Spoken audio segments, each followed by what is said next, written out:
By the time people started talking about the pink Cadillac couple murder, the ending had already been written. Not on paper, not in a confession, in the logic of a system that treats success like evidence and attention like a death sentence. That is the part stories in the style of Goodfellas usually stop short of showing. The score happens, the money moves, everyone laughs too loudly for a night or two, then the room gets quiet. Then people disappear. And when a couple becomes part of that silence, the question is never just who died. The deeper question is what rule got broken so badly that two people, not one, had to vanish from the story at the same time. One version begins with a man already under pressure and a woman who may not have understood how late the danger was. He was useful once. That is always where these stories begin. Useful people are invited closer to the center because they know how to open a door, carry a message, calm a witness, move a package, clean a number, or make the risky part of a job feel ordinary. For a while, that usefulness looks like protection. It feels like status. It feels like being trusted by men who never trust anyone. But usefulness in a criminal system has an expiration date, and the closer someone stands to the money, the more quickly that date arrives. The man in this story was not powerful because he ran the room. He was powerful because he belonged inside it.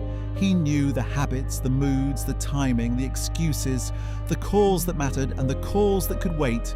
He knew when a question was harmless and when the same question, asked 1 hour later, meant somebody was about to be judged.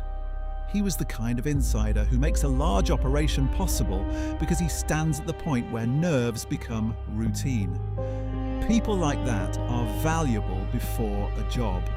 After a job, they become dangerous. They know too much. They remember who was where, who spent what, who panicked first, who took more than their share, who said they wanted out, and who looked relieved when somebody else went missing. Above him sat the real force in the story, not a loud man necessarily, but a gatekeeper, the strategist, the one who understands that a successful operation does not reduce danger, it multiplies it.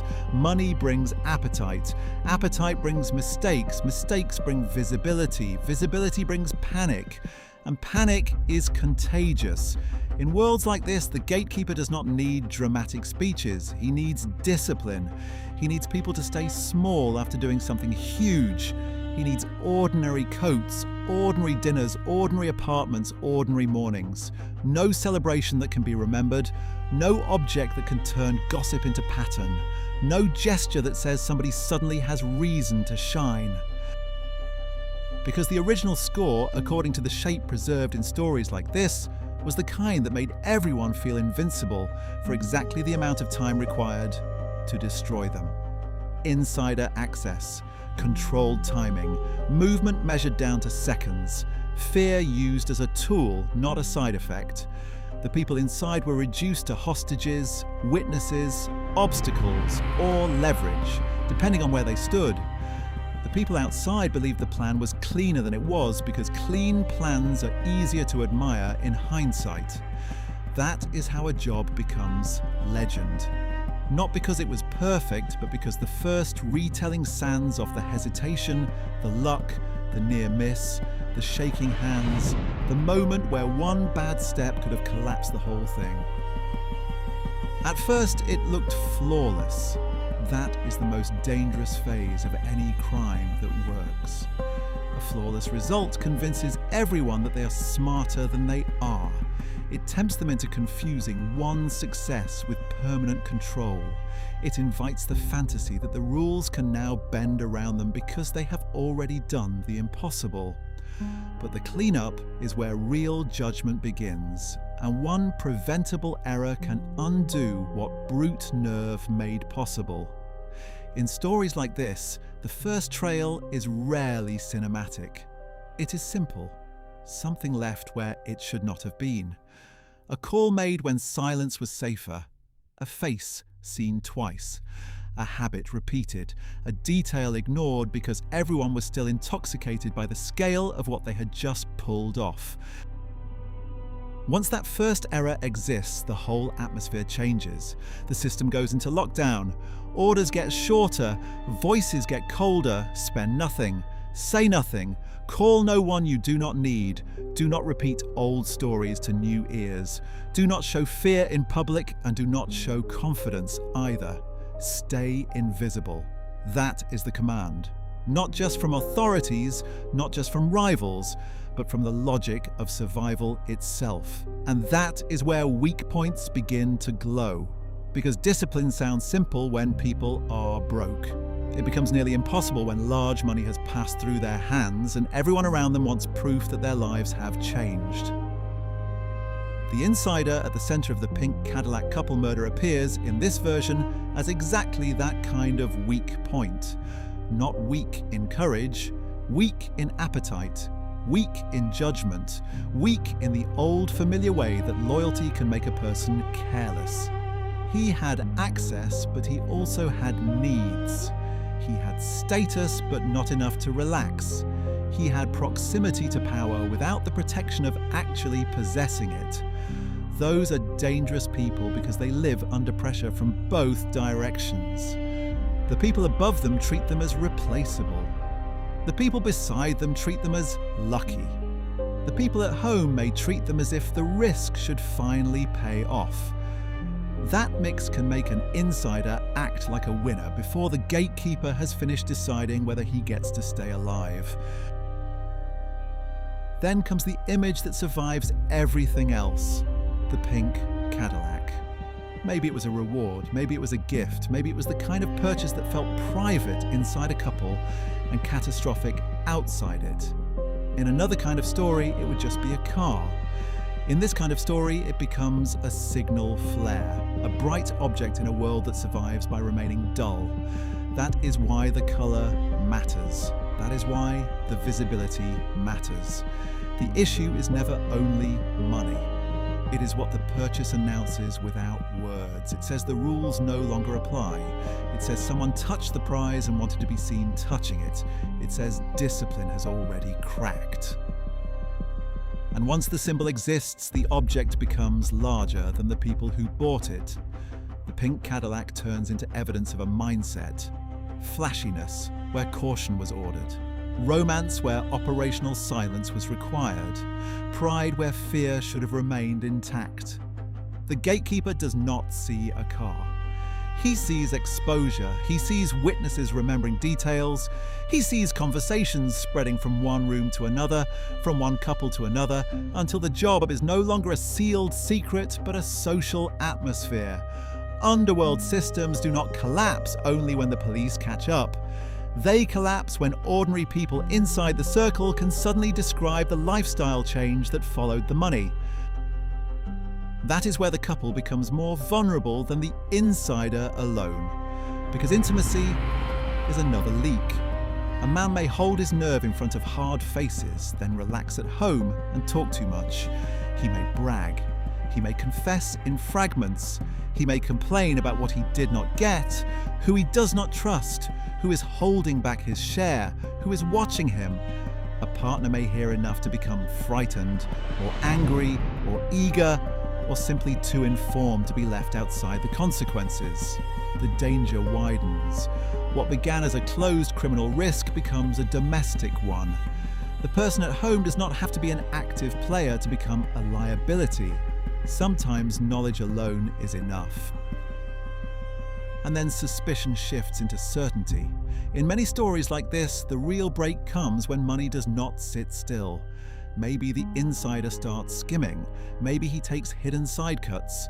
Maybe he spends against future promises instead of real permission.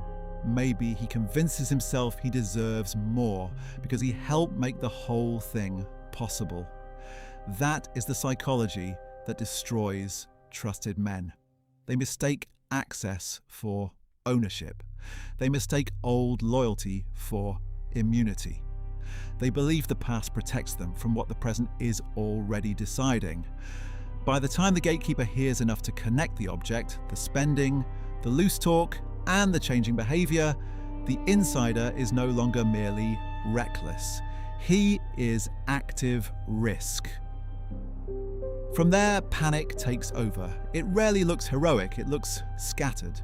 Avoidance, delayed returns, missed appearances, strange half-explanations, sudden interest in protection, sudden thoughts of leaving, sudden attempts to reach someone safer, higher, or official. A shaky insider becomes most dangerous at the exact moment he realizes he might already be marked. Because fear makes him unpredictable. He may run, he may speak, he may betray one person to save himself from another. He may draw his partner deeper into the crisis by trying to disappear together, or by saying enough that she now understands why he is afraid. In a system built on silence, fear is treated like a countdown. That is why the final summons matters so much in stories of this kind. One last call, one last message, one last meeting framed as routine, explanation, reassurance, or business that cannot wait. The insider answers because there are still habits he cannot shake.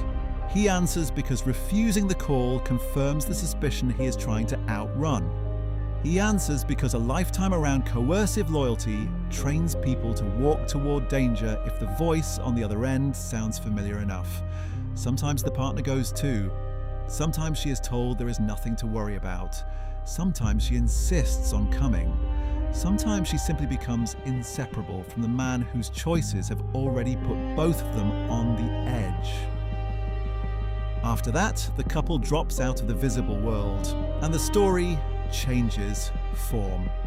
Before, it was about motive. Now it is about absence. A car seen, then not seen. A route begun, then interrupted. A final sighting with no honest ending attached to it. This is where responsible narration has to slow down. Because once disappearance replaces eyewitness clarity, certainty becomes performance. One account says they were lured. Another says they knew enough to suspect a trap but had nowhere left to go. Another says the woman was never the target in the original sense, only part of the equation once the insider had already made separation impossible. What remains consistent is not the final minute. It is the inevitability that built toward it. The disposal story, if there is one, tends to fracture into competing versions. That is common in cases shaped by fear, loyalty, and time. One person claims one route. Another swears it happened another way. Someone insists the bodies were moved. Someone else believes the lack of clear evidence is itself the point. Terror works best when people hear several endings and understand that any of them could be true.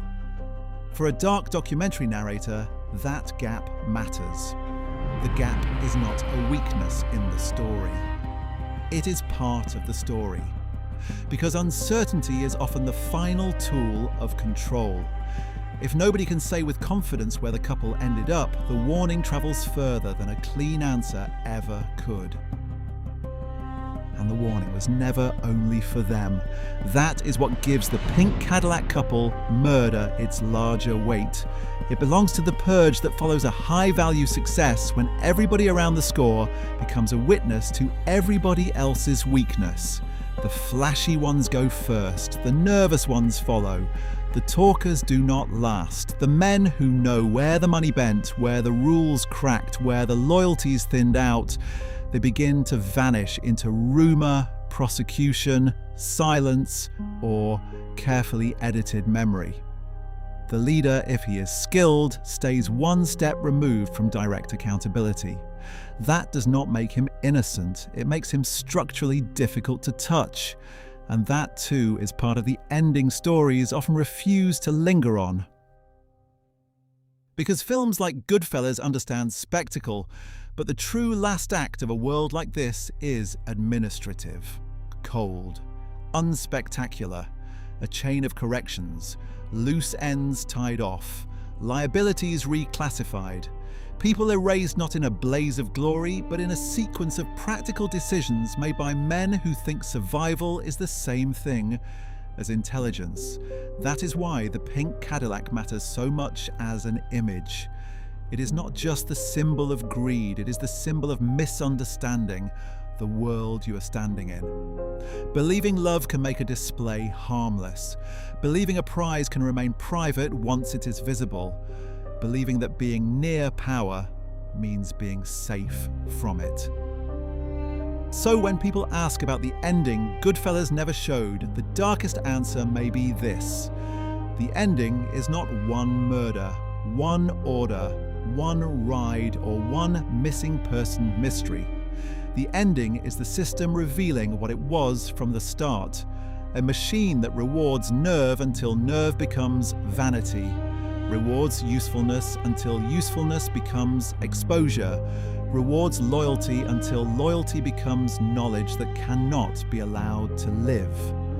The couple at the center of the Pink Cadillac story did not just reach the end of a romance or the end of a crime. They reached the point where private life and criminal consequence became impossible to separate. And that is why the image survives. Not because the car was rare, not because the color was strange, because it turned hidden danger into something the eye could remember. A bright object moving through a grey moral landscape. A celebration that looked small from the inside and fatal from above. A couple who may have believed they were finally riding away from risk, when in reality they had made risk visible enough to come find them. In stories like this, absence becomes the final monument. No courtroom certainty, no perfect record, just a symbol, a silence, and the cold logic that once the rules were broken, that openly somebody was always going to pay for it.